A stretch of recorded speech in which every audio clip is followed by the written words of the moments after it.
नमस्कार दोस्तों, आईपीआर गुरु YouTube channel पर आप सभी का स्वागत है। दोस्तों, अभी कुछ दिन पहले 6 फरवरी 2026 को पेटेंट ऑफिस की तरफ से आईपी इंडिया की वेबसाइट पर एक गैजेट नोटिफिकेशन अपलोड किया गया है और ये बोला गया है कि ये 4 फरवरी 2026 से इफेक्टिव होगा।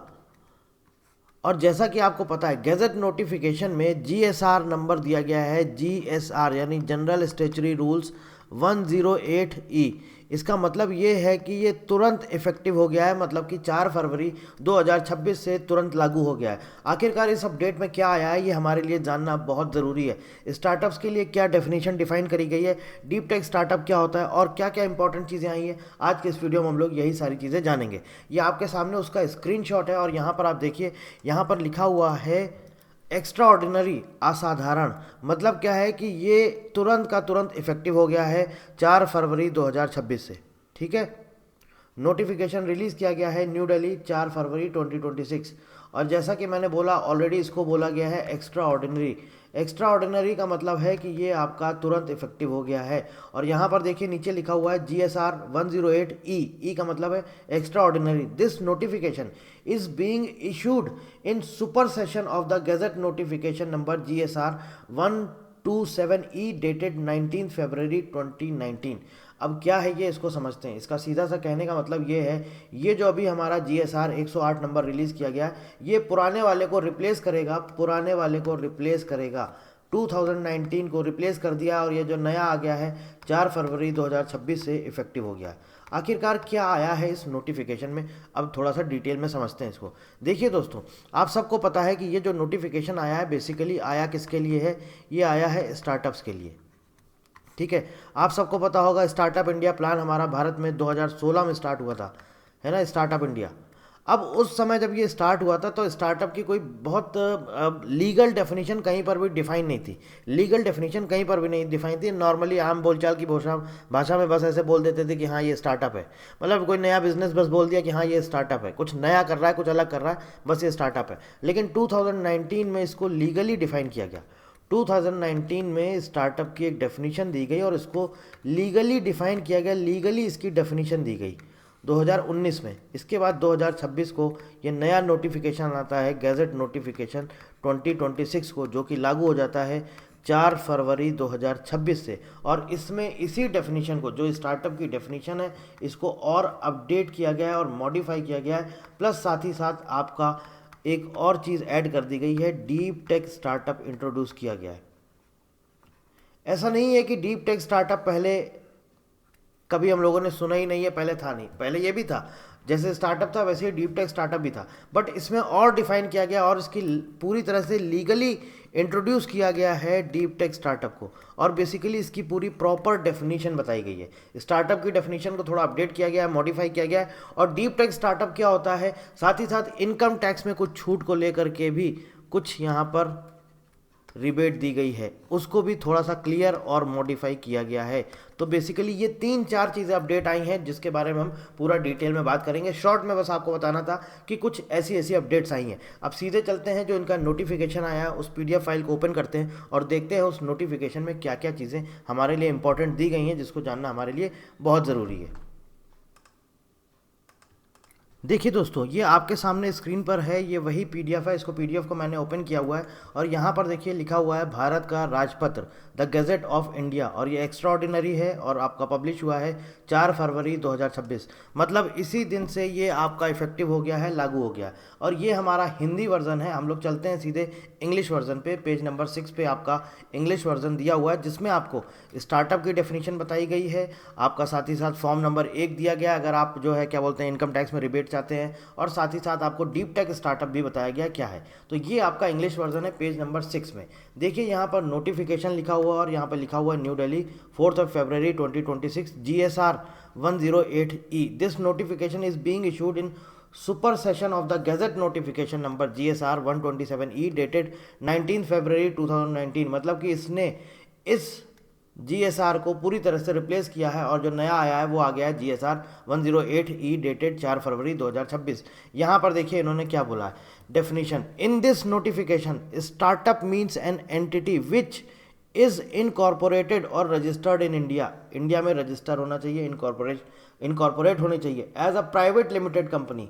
प्राइवेट लिमिटेड कंपनी होनी चाहिए, और या फिर आपका पार्टनरशिप फर्म होनी चाहिए, या फिर लिमिटेड लायबिलिटी पार्टनरशिप होनी चाहिए जिसे एलएलपी बोलते हैं, या फिर आपका कोऑपरेटिव सोसाइटी में रजिस्टर होना चाहिए। ये आपके इन्होंने डेफिनेशन दी है स्टार्टअप की। इसके साथ साथ क्या बोला है, इसके साथ साथ बोला is within a period of 10 years from the date of its incorporation और रजिस्ट्रेशन, मतलब कि जब से इसका रजिस्ट्रेशन हुआ है, जब से इनकॉर्पोरेशन हुआ है, तब से लेकर के 10 साल से ज़्यादा नहीं होनी चाहिए।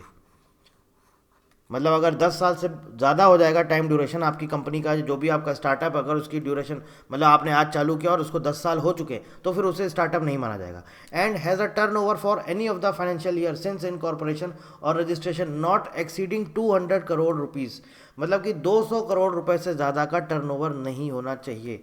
200 करोड़, अगर इससे ज़्यादा होगा तो हम स्टार्टअप नहीं मानेंगे। मतलब बेसिकली स्टार्टअप की इन्होंने डेफिनेशन डिफाइन करी है। इसके अलावा क्या बोला, इज़ वर्किंग टुवर्ड्स, किस दिशा में काम करना चाहिए, इनोवेशन होना चाहिए, डेवलपमेंट होना चाहिए, इंप्रूवमेंट ऑफ प्रोडक्ट्स और प्रोसेस होना चाहिए, और सर्विसेज होना चाहिए, और is a scalable business model with a high potential of employment generation और वेल्थ क्रिएशन।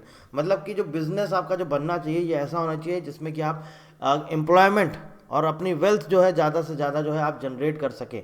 जितना ज़्यादा से ज़्यादा आप वेल्थ जनरेट करेंगे, मतलब मैक्सिमम जो इनका वो है, वो क्राइटेरिया कितना है, 200 करोड़ का आपका टर्नओवर होना चाहिए। बट क्या है कि एम्प्लॉयमेंट जनरेशन सबसे बड़ा टारगेट है कि आपको एम्प्लॉयमेंट जनरेशन, एटलीस्ट आपका जो बिजनेस मॉडल होना चाहिए वो ऐसा होना चाहिए जिससे कि उसमें आप मैक्सिमम एम्प्लॉयमेंट को जनरेट कर सकें।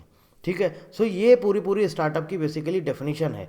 ये इन्होंने बोल दिया है आपका प्राइवेट लिमिटेड होनी चाहिए, भारत में रजिस्टर होनी चाहिए, प्राइवेट पार्टनरशिप फर्म होनी चाहिए, या फिर एलएलपी होना चाहिए, या फिर कोऑपरेटिव सोसाइटी में रजिस्टर होना चाहिए, 10 साल से ज़्यादा नहीं होनी चाहिए, 200 करोड़ का टर्नओवर होना चाहिए, और कुछ नया करना चाहिए, कुछ इनोवेशन में कुछ ऐसा, कुछ उनको प्रोडक्ट्स का इंप्रूवमेंट होना चाहिए, कुछ डेवलपमेंट होना चाहिए, कुछ इनोवेशन होना चाहिए, और ज़्यादा से ज़्यादा आपका एम्प्लॉयमेंट जनरेट करना चाहिए। अब इसी में आगे दिया गया है provided that in case of an entity recognised as a deep tech startup. अब डीप टेक स्टार्टअप की डेफिनेशन क्या दे दी इन्होंने, बोल दिया है डीप टेक स्टार्टअप जो होगा इसको हम बोलेंगे कि इसका जो ड्यूरेशन होगा ये 20 ईयर्स होगा from the date of its incorporation और रजिस्ट्रेशन। मतलब इनको बोल दिया है कि आपकी जो कंपनी है, जो भी आप स्टार्टअप चालू कर रहे हैं, 20 साल से ज़्यादा नहीं होना चाहिए। 20 साल तक है तो अब उसे हम क्या बोलेंगे, डीप टेक स्टार्टअप। 10 साल तक बोलेंगे स्टार्टअप और 20 साल तक बोलेंगे डीप टेक स्टार्टअप। टर्नओवर आपका कितना बोला गया है, यहाँ पर बोला गया है 300 करोड़ रुपीज़। 300 करोड़ रुपीज़ ये आपका टर्नओवर बोला गया है, समझ गए आप। और देखिए क्या बोला है, provided further that an entity formed by splitting up or construction of an existing business shall not be considered a startup. मतलब आपने कोई बिजनेस को तोड़ करके एक नया बिजनेस बना दिया है, या किसी बिजनेस को आप मॉडिफाई या रिकंस्ट्रक्ट कर रहे हैं, उसके बाद आपने नया बिजनेस बना दिया, उसको स्टार्टअप नहीं बोला जाएगा।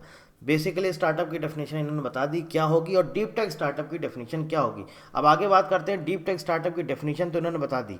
अब इसमें सारी चीज़ इन्होंने बोली गई हैं कि आपको जो है क्या बोलते हैं, आपका कोऑपरेटिव सोसाइटी क्या होगी, कहाँ पर रजिस्टर होनी चाहिए, लिमिटेड लायबिलिटी पार्टनरशिप क्या होना चाहिए, ठीक है, पार्टनरशिप फर्म क्या होती है, प्राइवेट लिमिटेड कंपनी, ये सब इन्होंने यहाँ पर दिया हुआ, इनकी बेसिकली डेफिनेशन दी है।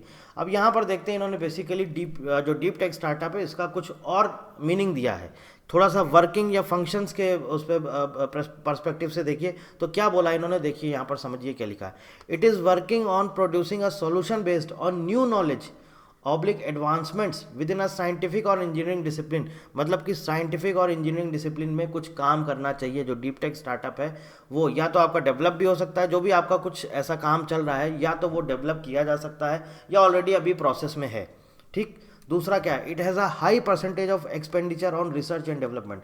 मतलब मैक्सिमम जो आपका डीप टेक स्टार्टअप होगा सबसे ज़्यादा जो खर्च करेगा वो R&D पर खर्च करेगा as a percentage of revenue और फंडिंग।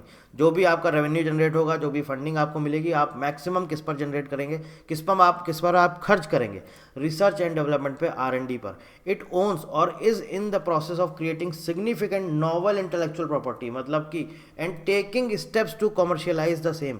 ये जो आप जो जनरेट करेंगे, जो आपका स्टार्टअप होगा, जो कुछ ऐसा होना चाहिए कि एक नया बिल्कुल एकदम नॉवल आपका नई चीज़ होनी चाहिए, इंटेलेक्चुअल प्रॉपर्टी, नई इंटेलेक्चुअल प्रॉपर्टी होनी चाहिए। And taking steps to commercialise the same, मतलब कि इसको मार्केट में यूजेबल के लिए, मार्केट में यूज़ किया जा सके ऐसा होना चाहिए, मार्केट में यूज़ मतलब कि बिजनेस पर्पस के लिए यूज़ होना चाहिए, मतलब कमर्शलाइज होना चाहिए। ऐसा नहीं कि आपने कुछ भी बना दिया, बोलेंगे नया एक इंटेलेक्चुअल प्रॉपर्टी है बट हमारा उसका कोई मार्केट में या बिजनेस में या कहीं कमर्शियल यूज़ ही नहीं है, तो फिर वो किसी काम का नहीं है। ठीक है।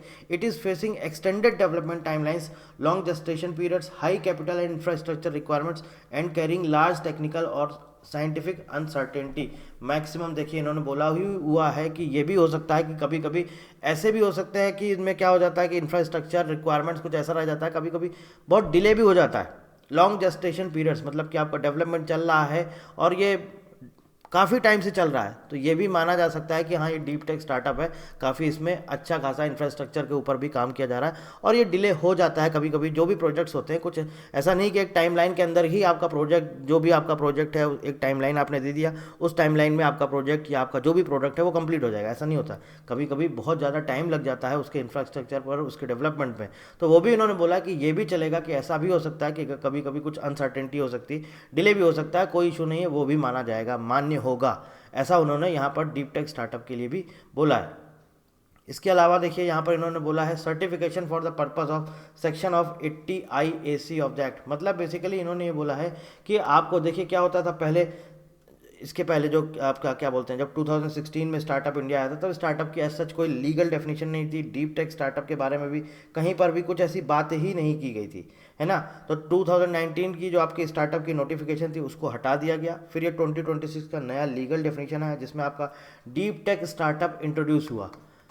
डीप टेक स्टार्टअप, ठीक है, पहले भी था बट नॉर्मली किसी को नहीं पता होता था, सिर्फ एक आम बोलचाल भाषा में बस हमें पता होता था हाँ ये डीप टेक स्टार्टअप है, बस एक शब्द बोल दिया जाता था। बट लीगली डिफाइन किया गया है इस नोटिफिकेशन में ये, ठीक है। और टैक्स बेनिफिट्स के जो भी रूल्स वगैरह हैं वो सब सारी चीज़ें क्लियर करी गई हैं। तो ये सबसे बड़ा अपडेट है जो आपके लिए जानना बहुत ज़रूरी है। और ये देखिए क्या होता है, पहली चीज़ तो ये समझिए कि जो आपका क्या बोलते हैं इनकम टैक्स में जो आपका ये दिया गया है ये क्या है। इन्होंने क्या बोला है कि ऐसा स्टार्टअप, देखिए हम बता देते हैं, यहाँ पर भी ऑलरेडी इन्होंने लिखा हुआ है जो हमने आपको शुरू में ही बताया था, या तो वो प्राइवेट लिमिटेड कंपनी हो सकता है, LLP हो सकता है, लिमिटेड लाइबिलिटी पार्टनरशिप हो सकता है ना, नॉर्मल स्टार्टअप हो सकता है, डीप टेक स्टार्टअप हो सकता है। तो उन्होंने बोला कि इनकम टैक्स एक्ट की जो धारा देखिए इन्होंने क्या लिखा हुआ है,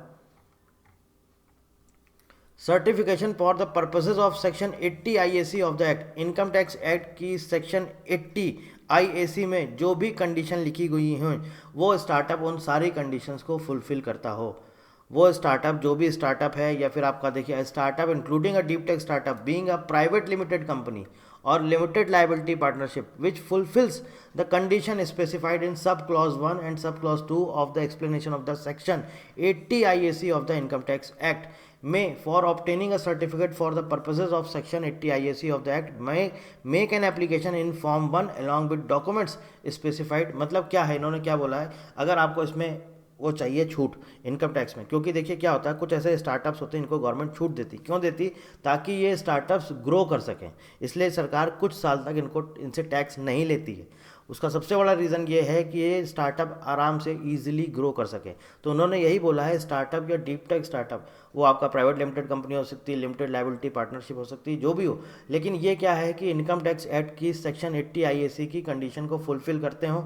और इसके लिए इन्हें अगर रिबेट चाहिए टैक्स में तो फॉर्म नंबर 1 को आपको भर के इन्हें देना होगा। और उसमें इन्होंने क्या बोला, जो भी आपके इंपॉर्टेंट डॉक्यूमेंट्स हैं वो साथ में आप इनक्लोज कर सकते हैं, अटैच कर सकते हैं। और यहाँ पर ये है आपका form number 1, application for certificate for the purposes of section 80 IAC of the income tax act 1961। ये है आपका पूरा फॉर्म, अगर आपको इसमें किसी तरह की छूट चाहिए तो ये फॉर्म आप भर सकते हैं। सो बेसिकली ये 3-4 चीज़ें मेजर अपडेट आए थे जिसको आपको बताना बहुत ज़रूरी था। और ऐसे ही अपडेट्स के लिए आप हमारे चैनल से जुड़े रह सकते हैं। हम आपको रेगुलर बेसिस पे पेटेंट ऑफिस की तरफ से जो भी अपडेट आएगा हम उसको आपको अपने यूट्यूब चैनल पर, साथ ही साथ अपने टेलीग्राम चैनल पर भी आपको रेगुलर बेसिस पे ये सारे अपडेट्स हम प्रोवाइड करते रहेंगे, जो भी आपका पेटेंट ऑफिस की तरफ से रिलीज़ किए जाते हैं, चाहे वो नोटिस हो सकता है, कोई सर्कुलर हो सकता है, कोई भी नोटिफिकेशन हो सकता है, कोई भी एडवर्टीजमेंट हो सकता है। जो कुछ भी पेटेंट ऑफिस की तरफ से आईपी इंडिया की वेबसाइट पर अपडेट किया जाएगा, या DPIIT का भी कुछ ऐसा सर्कुलर या डॉक्यूमेंट हो सकता है जो कि आपके लिए बहुत इंपॉर्टेंट होता है आपके एग्जाम के लिए, वो सारे अपडेट्स हम आपको रेगुलर बेसिस पे प्रोवाइड करते रहेंगे। So thank you very much and thank you for watching.